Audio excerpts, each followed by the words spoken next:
Maharashtra BJP के वरिष्ठ नेता और पूर्व लोकसभा सांसद किरीट सोमैया इस वक्त हमारे साथ हैं। सर, आप लगातार जो है वो वोट जिहाद का मुद्दा उठाते रहे हैं और अब ये कहा जा रहा है कि मानखुर्द शिवाजी नगर सीट को लेकर मैं बात कर रहा हूं, नवाब मलिक बनाम अबू आजमी है और शिवसेना की तरफ से तीसरा उम्मीदवार दिया गया है। तो एक तरफ तो वोट जिहाद का मुद्दा, दूसरी तरफ क्या हम ये कहें कि इस सीट पर महायुति की तरफ से फ्रेंडली फाइट की तरफ ये सीट बढ़ता जा रहा है? वास्तव में अबू आजमी ये जिस प्रकार से मुस्लिमों की भावनाएं धर्म के नाम पर भड़काते हैं, वोट जिहाद की ओर वो चुनाव ले जाना चाहते हैं। लेकिन अब अजीत पवार के एनसीपी ने नवाब मलिक को अधिकृत फॉर्म दे दिया। नवाब मलिक को मान्य कर ही नहीं सकते। एक और वोट जिहाद वाले तो दूसरी ओर टेरर है। नवाब मलिक ये टेररिस्ट के लाभार्थी है। दाऊद ने जो प्रॉपर्टी उसकी बहन को दी और उसकी बहन से नवाब मलिक, ये पूरी लिंक लोगों के सामने आ गई है। इसलिए भारतीय जनता पार्टी, शिवसेना, महायुति इसका विरोध कर रही है और मारखुर्द में मुझे विश्वास है कि न वोट जिहाद के अबू आजमी न टेररिस्ट नवाब मलिक को लोग साथ देंगे। तो नवाब मलिक और अबू आजमी के लड़ाई के बीच जो तीसरा उम्मीदवार है शिवसेना की तरफ से बुलेट पाटिल, क्या आप समझते हैं कि उनको फायदा पहुंचते हुए दिखाई दे रहा है? देश की फाइट की बात है, उन दोनों की फाइट नहीं, ये दोनों देश के साथ लड़ रहे हैं। हिंदुस्तान की संस्कृति, महाराष्ट्र के अस्मिता के एक वोट जिहाद के नाम पे धार्मिक भावनाएं भड़काता है। चुनाव आयोग ने तो इंक्वायरी भी करने के लिए निर्देश दिए हैं। और दूसरी ओर नवाब मलिक तो जेल में जाके आए, मनी लॉन्ड्रिंग, जो देश के दुश्मन है उनकी प्रॉपर्टी में उनका हिस्सा है। तो ये दोनों देश के दुश्मन है, इस देश की अस्मिता, एकता के दुश्मन है। इसलिए दोनों के आपस में लड़ाई नहीं है, लड़ाई है हमारे और इन दोनों के बीच में। वोट जिहाद को लेकर आप लगातार रिसर्च करते रहे हैं।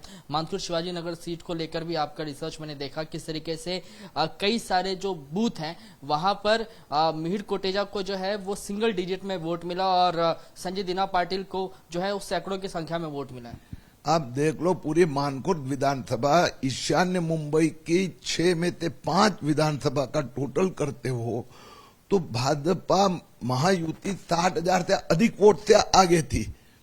लेकिन एक मानखुर्द विधानसभा जिसमें कांग्रेस उद्धव ठाकरे सेना को 1,16,000 वोट और बीजेपी को सिर्फ 28,000 वोट, यानी एक विधानसभा में 88,000 से संजय दीना मामा पाटिल और ये 28,000 से जीत गए।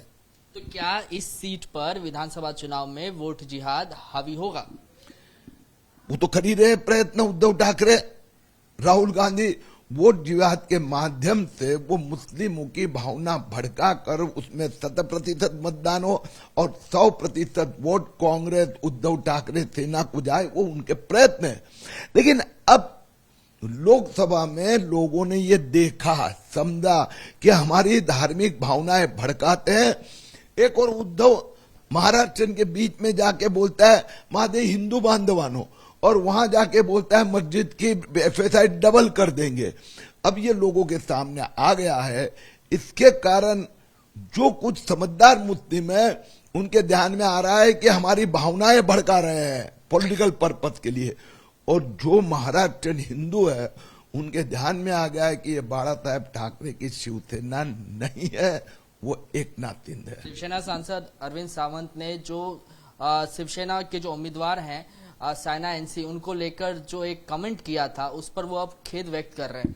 उद्धव ठाकरे भी इसी प्रकार की घटिया भाषा वापरते। इसके लिए आपने देखा उद्धव ठाकरे के प्रवक्ता संजय राउत ने उसका समर्थन किया और अटल जी का नाम लिया। और वे अटल जी बोल रहे थे कोई इंपोर्टेड वस्तु, फ्रीज हो, टीवी वो इंपोर्ट मत करो। और उद्धव ठाकरे के निर्देश पर अरविंद सावंत ने उसी जगह पर भाषण में कहा था हम मस्जिद की FSI डबल कर देंगे। आज अरविंद सावंत एक महिला उम्मीदवार को कहते हैं इंपोर्टेड माल है। यानी एक स्त्री को माल की दृष्टि से देखने का, माल का आप अर्थ समझते हो, दैनंदिन भाषा में उस स्त्री का स्त्रीत्व का अपमान है। और इंपोर्टेड माल शर्म आनी चाहिए। अरविंद सावंत माफी मांग दे, नहीं चलेगा। मैंने चुनाव आयोग से प्रार्थना की है, उनके प्रचार के ऊपर प्रतिबंध लगना चाहिए। वो सांसद है और संजय राउत ने उसका समर्थन किया, इसलिए उद्धव ठाकरे ने भी माफी मांगनी ही पड़ेगी। मुख्यमंत्री एकनाथ शिंदे ने यह कहा कि उद्धव ठाकरे अपने निजी स्वार्थ के कारण कांग्रेस के साथ शामिल हुए। अगर बाला साहब ठाकरे होते तो इस बात को कतई नहीं मानते। बाला साहब ठाकरे ने 1992-93 के जो बॉम्ब ब्लास्ट में हिंदुओं की रक्षा करने के लिए वो सड़क पर उतरे थे, और आज वही उद्धव ठाकरे अब टोपी लगाकर हरे कपड़े परिधान करके मस्जिद की एफएसआई बढ़ाने की बात कर रहे हैं। तो यही फर्क है उसका कि बाप की जो संस्कृति, अस्मिता, शिवसेना को उद्धव ठाकरे ने बेच दिया मुख्यमंत्री पद के लिए। सर, एक सवाल ये भी है कि जिस तरीके से बीते दिनों हमने देखा कि एनसीपी अजीत पवार गुट के नेता की हत्या की गई, बाबा सिद्दीकी की हत्या की गई, करीबन 1 महीने का समय जो है अब होने को आया है। जांच सर क्या कहेंगे सही दिशा में बढ़ नहीं पा रही, क्योंकि कोई क्लू जो है वो सही मिल नहीं पा रहा। अब इसमें 2-3 एंगल देखना पड़ता है। एक, कोई ये तो बात आ गई सामने कि सुपारी किलिंग है, 5-25 लाख रुपया देकर। अभी वो सुपारी किसने दी? किसी एक विशिष्ट गैंग ने दी। तो पहली जांच होती है कि इसमें कोई पॉलिटिकल पर्पस था क्या। अभी तक वो कोई सामने नहीं आया। अभी आर्थिक बेनिफिशियरी, लाभार्थी, तो वहां पर कुछ एसआरए के प्रोजेक्ट, उसमें 2 अलग अलग बड़ी बिल्डर्स की लॉबी, तो यह हेतु भी उसकी भी जांच हो रही है कि क्या एसआरए वाला बिल्डर आर्थिक हेतु था क्या, सुपारी किलर को सुपारी किसने दी। कुछ सप्ताह में पहुंच जाएंगी वहां तक पुलिस। सर, एक अंतिम सवाल, 4 तारीख को नामांकन वापस लेने का अंतिम दिन है।